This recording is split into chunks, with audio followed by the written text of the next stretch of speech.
Hello, everyone. Welcome back to Chris's Creative Corner, episode 10. Today, I'm taking two questions that I've received from listeners, viewers, readers, followers, and then I will read chapter 10 of my novel, Porch Light, my first romance.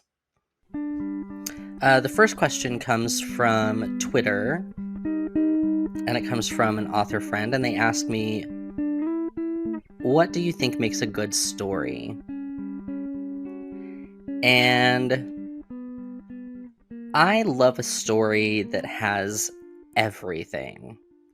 I love a story that has romance, that may not be like the romance is like the main thing.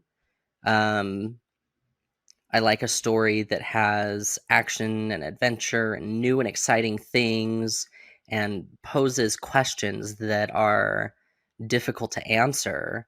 I love when a book or a movie or video game takes a question and it explores all the facets of that question. One of the stories that I love the most, and I think has been told in the best way, and I know this will be controversial for some people, is the Mass Effect trilogy. And while I don't necessarily like the ending, I understand it. The way that the story worked out, I feel like you're forced into specific choices in specific situations, and then you have to choose within those given options that you've been presented with. I don't feel that Mass Effect took all of the options of what could possibly have happened into account, and I felt that they also took the infinite number of options that were available to the players and narrowed it down into something that could make a cohesive end to the story no matter how you played it. My favorite of the Mass Effects is it's Mass Effect 3, and it's specifically the Citadel download, the downloadable content. I feel that content really allowed us to explore all the characters, allowed us to explore their relationship with each other, and just it felt like coming home in a way after being with these characters for 2 games and then a lot of the third game. It felt like it felt like I was there. It felt like I was spending time. It was so immersive. And that's what I think that a good story does, is it makes you feel like you're there. I don't know that it makes you feel like you're one of the characters. It makes them feel like they're your friends or your family and that kind of thing. So I'd love to say that a good story has the definite characteristics of, like, you start out with a premise and then 10% of it is this and 20% of it is this, and then by 50% you've gotten into the story arc and there's the major tribulation and blah blah blah blah. There's a formula that goes into telling a story well in writing, and that's different than in movies, and that's different than in video games, and that's different than in audiobooks. So I think it's really important to remember what medium you're choosing to tell the story, and that a story can work in any medium. It just needs to be altered to fit that medium. So yeah, I would say that I really enjoy stories that are so immersive that you feel like you're a part of it. That's why I like video games like Mass Effect and Dragon Age so much. That's why I love so much stories like Lord of the Rings, where it's high fantasy. My goodness, there's so much in that world, and it invites you right in. You can be anyone, anything in that world, and you have all of this rich history of your culture in the background and all that kind of stuff. So I really enjoy those stories that are so immersive that you can just lose yourself. You can look up and be like, I have been playing this video game for 12 hours and wow, or I've been reading this book for 6 hours, or oh my gosh, this movie is 3 hours long and I want more, that kind of thing. This next question is from one of my cohort members in the counseling program. They asked me, as a child, what did you want to be when you grew up? When I was a kid, all I wanted to be was an actor. And the reason for that was because actors told stories. In my mind, that's what happened. Actors also made a lot of money. They were famous. They were well liked. They were loved. They had fans. They didn't have any problems, obviously. As I got older, I realized, as I started writing stories, that the actors were telling stories they were given, not stories that they told themselves. So that is when things started to shift for me. I still enjoy acting. I think interpretations of stories are really important. So I enjoy acting on stage and in plays. I even like to do improv sometimes. I've taken like an improv class and enjoyed that. I would love to do more of that. And I also have no time to do any of that. So there are plenty of things that I enjoy thoroughly about stories in general. And the idea of creating a world and participating it in some way is what I ultimately want to do, whether that's through acting or whether that's through telling the story myself or whether directing it or filming in it or doing whatever. So yeah, those are the two questions. Thank you for submitting those. Please continue to submit those. I am running low on questions, so it would be really nice if people wanted to submit questions and even just random ones. Just random questions that you might ask to get to know me a little better, that kind of thing. We are going to go on to chapter 10 of Porch Light. So in chapter 9, Nick had his first date with Scott, the EMT who helped him when he got hit by the car. And Casey got really drunk when he was with Scott. And Scott was basically like, yeah, no, that guy's super gay. And that was an interesting thing for Scott to say about Casey, who identifies as straight. And now we get to continue on. Now we get to move on and see where Scott and Nick are going. That's going to be an interesting little thing. Chapter 10, Neither Desired Nor Required. I went to church Sunday morning for my paid gig as a choir tenor. It was the local Episcopal church, and they were open and affirming to everyone. They didn't pay much, but it was enough that I was able to have some spending cash for things like drinks after a show or a meal out every now and then.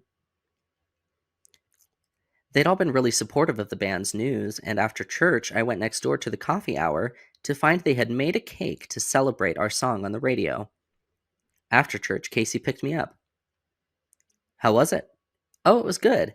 They had a cake and stuff to celebrate our band. I didn't know they were, otherwise I would have invited everyone. He nodded, looking impressed. Those are some hella nice people. Maybe your parents should go to that church instead.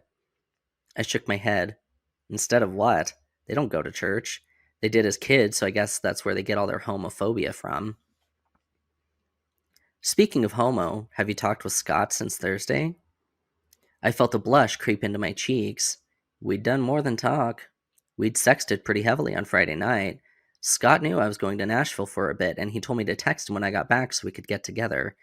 And he emphasized just the two of us. Casey hadn't ruined my date.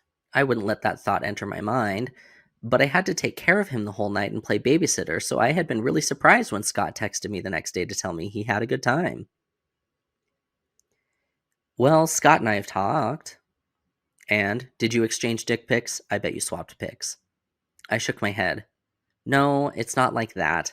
And I'm not really like that either. If you're going to see my dick, I want it to be in person, and I'm going to want to use it. Same. Anyway, we talked a little, and he told me to text him when I get back from Nashville. Casey was silent for a moment. Did he seem a little stuck up to you? I shook my head and laughed. Not this again.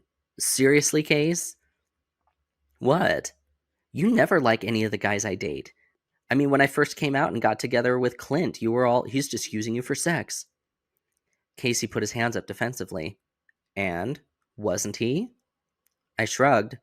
just as much as I was using him, I suppose. But then there was Nathaniel, who... It's Nathaniel, not Nate or Nathan, you simpleton. I laughed. Okay, he was a little snooty, but he was nice to me even when we broke up. And of course, you never liked Hector. And look how well that turned out. Oh, come on, that's as much my fault as his. I disagree. Casey turned onto another road, gunning it to get in front of a particularly slow driver. You showed Hector you loved him all the time. He just didn't care. You said so yourself. Yeah, but we weren't speaking each other's love languages. And he didn't take the time to learn yours, did he? See, he never did little things for you like you did for him, and that's one of your love languages. Small acts of kindness and all that. Plus, he never initiated saying, I love you. It was always you. Same with cuddling or any other physical affection, unless he was drunk. I scoffed. That's two men who are only affectionate with me after drinking.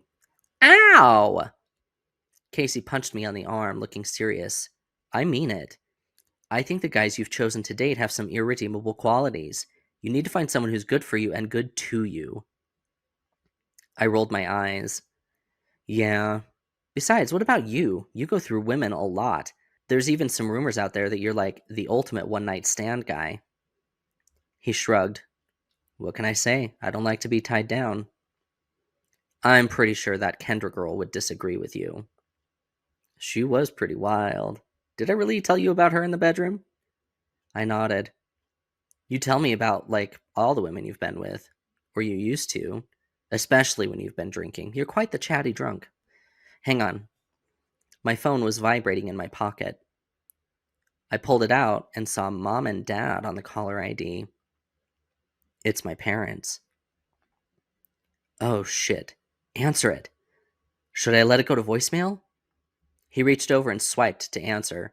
I scowled at him and held the phone up to my ear. Hello? It was silent for a moment before I heard my mother's low voice. Junior?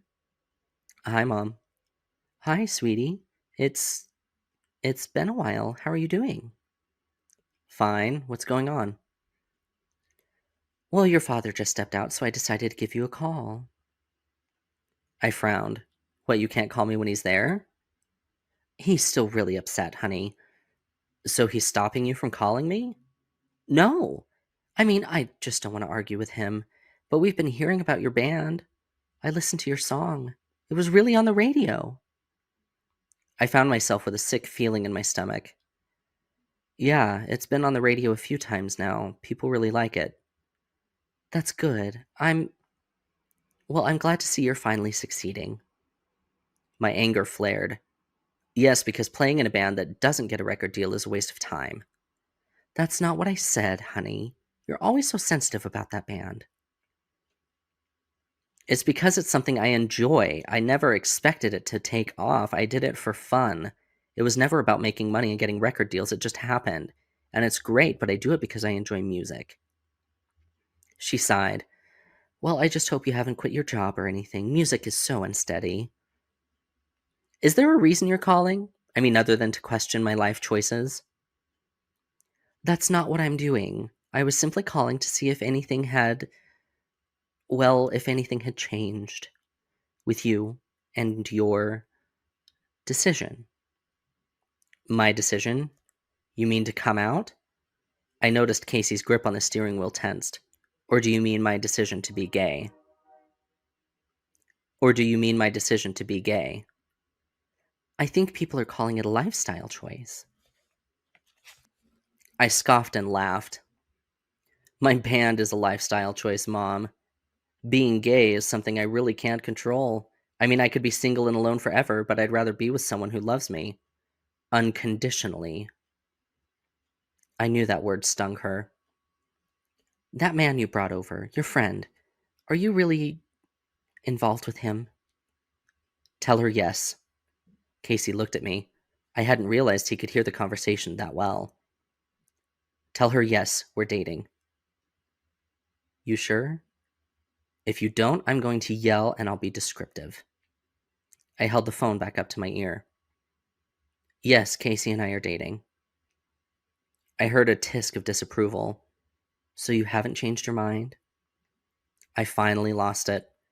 No, Mom, I am gay and will always be gay. And you know what? I don't need your approval of who I'm dating, or even the fact that I date men in the first place. And I don't need your acceptance either. I'll leave it up to you if and when you want to give it, though. In the meantime, I won't be calling you. It's in your hands if you continue to have a son or not. How much more important is your bigotry than your son? Think about that. Goodbye. I pressed the end call button as fiercely as possible. At that moment, I felt alive. My parents felt like two people who could be in my life, but didn't have to be. And I felt okay. You okay? Casey looked at me closely while we stopped at a red light. I didn't realize I'd let out a few tears until I felt one drop onto my arm. I quickly wiped my eyes. I think so. That was really brave of you. I'm really proud of you. Can we talk about something else? I stared straight ahead, wanting to just completely forget about all my feelings at that moment. Anything? Please. He immediately switched gears, forcing happiness. You excited for your flight? You get to head back to Nashville to record. Oh, for sure. Omar moved me to first class so I'd have more legroom. Casey's hand found my thigh and rubbed it quickly, probably more comforting me from the phone call. That's awesome, dude. Get your champagne on and all that? We pulled up outside the apartment and went inside. I packed my backpack with a few changes of clothes, some underwear, and several pairs of socks. Just take a suitcase, Nick. I don't need much. I'm only going to be there for a week. He raised his eyebrows. But what if you're there longer? Then I'll do laundry. He shook his head. I don't know how you can do that. I need something different every day, plus a few alternatives just in case. I laughed as I stuffed my final shirt in my bag. I feel like it should be the opposite for us. I'm the gay one, so I should be worried about outfits. How'd that happen? He was silent, so I turned to face him. He ran a hand through his hair, looking momentarily distracted. I don't know. Awkward. What was that all about? He cleared his throat, then grabbed my bag, zipping it up. Got everything? We should get you to the airport. Your flight leaves in an hour. I think Levi and Kennedy will meet us there. We all wanted to see you off. You didn't have to do that. I mean, I did, but that's because I'm your ride. I don't know what I'll do in the mornings you're gone now that I won't have to take you to work. I shrugged. Sleep in? He snapped and pointed at me. That. Anyway, got everything you need?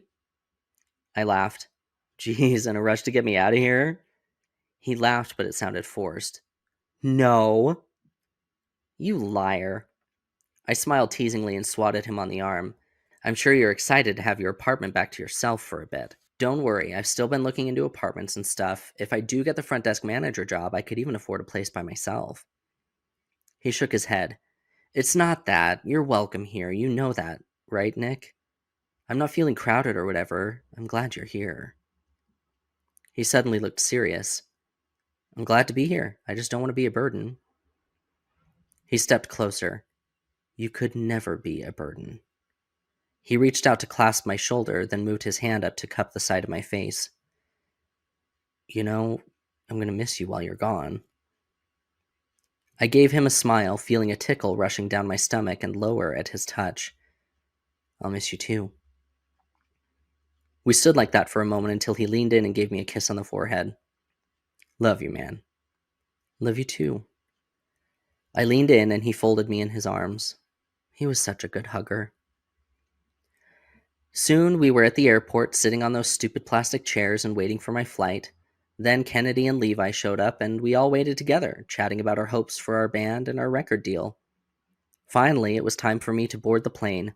I gave everyone a hug and made my way to the door. I was the last one. I waved and Casey blew a kiss. I caught it in my hand and stuck it to my forehead. Once I was out of sight, I touched my hand to my forehead and moved it to my lips. God, I felt pathetic. And that was the end of Chapter 10. We will be moving on to Chapter 11 next week and Episode 11 of Chris's Creative Corner. In the meantime, feel free to submit any questions, comments, thoughts, concerns, random ideas. That would be awesome. And we'll continue on our journey of reading/listening to Porch Light, my first romance. Thank you for tuning in again. I appreciate it and wouldn't be able to do this without your help and support. So thank you, and we will see you next time.